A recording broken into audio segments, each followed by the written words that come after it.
Certainly. Here is summary and review of Liaquat Ahemed's Lords of Finance, The Bankers Who Broke the World. Introduction. Lords of Finance, The Bankers Who Broke the World by Liaquat Ahamed is a comprehensive exploration of the financial decisions made by central bankers in the early 20th century, leading up to and during the Great Depression. The book focuses on the lives and actions of four key central bankers: Montagu Norman of the Bank of England, Benjamin Strong of the Federal Reserve, Émile Moreau of the Banque de France, and Hjalmar Schacht of the Reichsbank. Ahamed presents a detailed analysis of how their decisions shaped the global economy, leading to economic collapse and global depression. Ahemed's work is not only a history of economics but also a deeply human story about the individuals who held immense power over the world's financial systems. By examining the personalities, beliefs, and actions of these central bankers, Ahamed provides insight into how their decisions contributed to one of the most devastating economic crises in history. The Era of Central Banking. The book begins by setting the stage in the aftermath of World War I, a time when the world's economy was in a state of turmoil. The war had left Europe devastated, and the United States emerged as a dominant economic power. Central banks, which had previously been more passive institutions, were now seen as crucial players in managing national economies and maintaining financial stability. The key issue at the time was the return to the gold standard, a system where a country's currency is directly tied to its gold reserves. Ahamed explains how the gold standard was viewed as essential for economic stability, yet it also imposed rigid constraints on monetary policy. Central bankers believed that adherence to the gold standard was crucial for maintaining confidence in their currencies, but this belief would later contribute to economic instability. The central bankers. Ahamed introduces the four central bankers who would play pivotal roles in the events leading up to the Great Depression. 1. Montagu Norman, Bank of England. A mysterious and eccentric figure, Norman believed deeply in the gold standard and the importance of maintaining financial orthodoxy.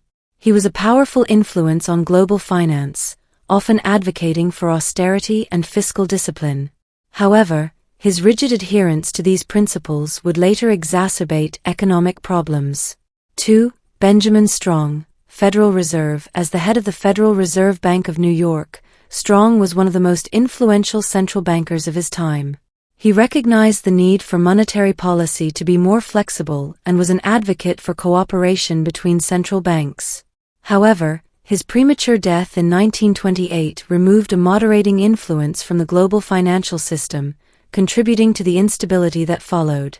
3. Émile Moreau, Banque de France. Moreau was focused on rebuilding France's economy after the devastation of World War I. He was suspicious of both Britain and the United States and sought to protect France's interests by accumulating large gold reserves. His policies, however, contributed to global imbalances and put pressure on the international financial system. 4. Hjalmar Schacht, Reichsbank. Schacht played a crucial role in stabilizing the German economy after the hyperinflation of the early 1920s. He was instrumental in helping Germany recover, but his later alignment with the Nazi regime would cast a dark shadow over his legacy. Schacht's efforts to maintain the gold standard and repay reparations imposed by the Treaty of Versailles placed enormous strain on the German economy. The road to the Great Depression. Ahamed details the series of events and decisions that led to the Great Depression, starting with the economic challenges of the 1920s. The post-war recovery was uneven, with the United States experiencing a boom while Europe struggled with debt and reconstruction. The international financial system was fragile, and central bankers were often divided on the best course of action. The return to the gold standard, which was seen as a symbol of economic stability, turned out to be a double-edged sword. By tying currencies to gold, central banks were forced to prioritize maintaining gold reserves over stimulating economic growth. This led to deflationary pressures and economic stagnation. The U.S. stock market crash of 1929 was the tipping point that plunged the world into the Great Depression. Ahamed explains how the actions and inactions of central bankers exacerbated the crisis. For example, the Federal Reserve's decision to raise interest rates in an attempt to curb stock market speculation inadvertently worsened the economic downturn. In Europe, the situation was equally dire. Britain struggled to maintain the gold standard, leading to a series of financial crises. Germany, burdened by reparations payments, faced economic collapse, and France's accumulation of gold reserves further strained the global financial system. The lack of coordination between central banks and the failure to recognize the need for more flexible monetary policies contributed to the deepening of the Depression. The collapse of the global economy. As the Great Depression took hold, the global economy unraveled. Ahamed describes how unemployment soared, banks failed, and trade collapsed. The rigid adherence to the gold standard and the lack of effective monetary policies prevented governments from responding effectively to the crisis. The collapse of the global economy had profound political and social consequences.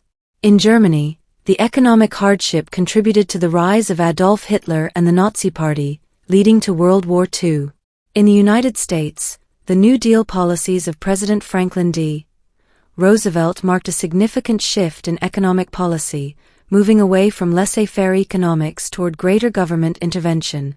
Ahamed argues that the Great Depression was not an inevitable result of economic forces, but rather the consequence of poor decision-making by central bankers. Their failure to adapt to the changing economic environment and their reliance on outdated economic theories played a significant role in exacerbating the crisis. Review, analysis, and reflection.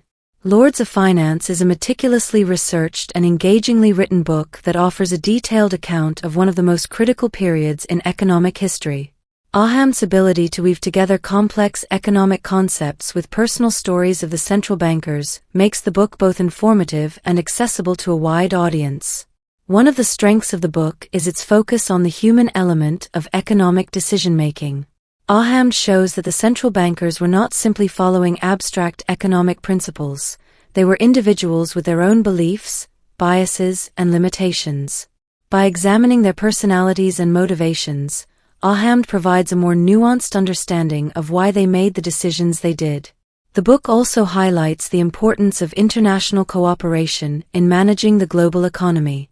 The failure of central banks to coordinate their policies and recognize the interconnectedness of the global financial system contributed to the severity of the Great Depression.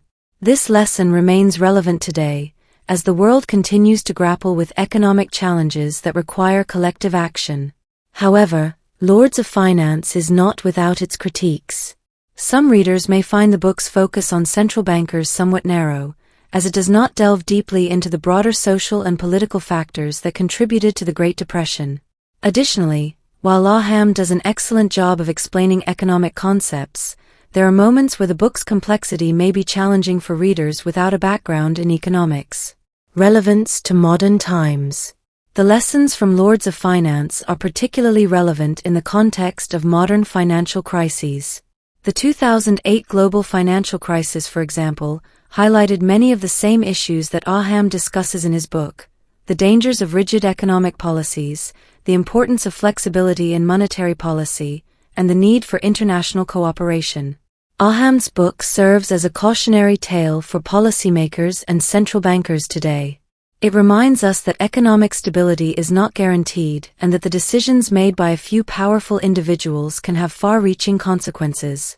The global economy is complex and interconnected, and the actions of central banks must be guided by a deep understanding of these dynamics. In addition, Lords of Finance offers insights into the challenges of managing economic recovery in the aftermath of a crisis. The central bankers of the 1920s and 1930s struggled to find the right balance between maintaining financial stability and stimulating economic growth.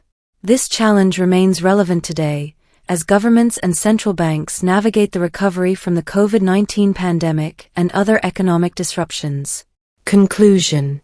Lords of Finance, The Bankers Who Broke the World is a compelling and insightful examination of the role of central bankers in shaping the global economy during one of its most turbulent periods.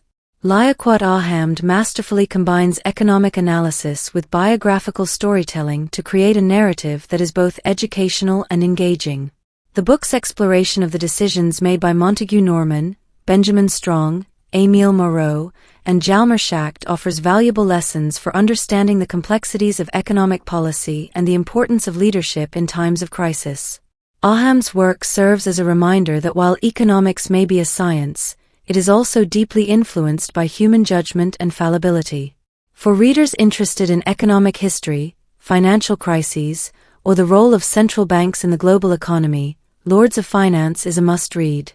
Its relevance to both historical and modern contexts makes it a timeless and essential contribution to the literature on global finance. This summary and review provide a thorough overview of Liaquat Ahamed's Lords of Finance, capturing its key themes, insights, and relevance to both historical and contemporary issues. If you have any additional questions or need further elaboration, feel free to ask.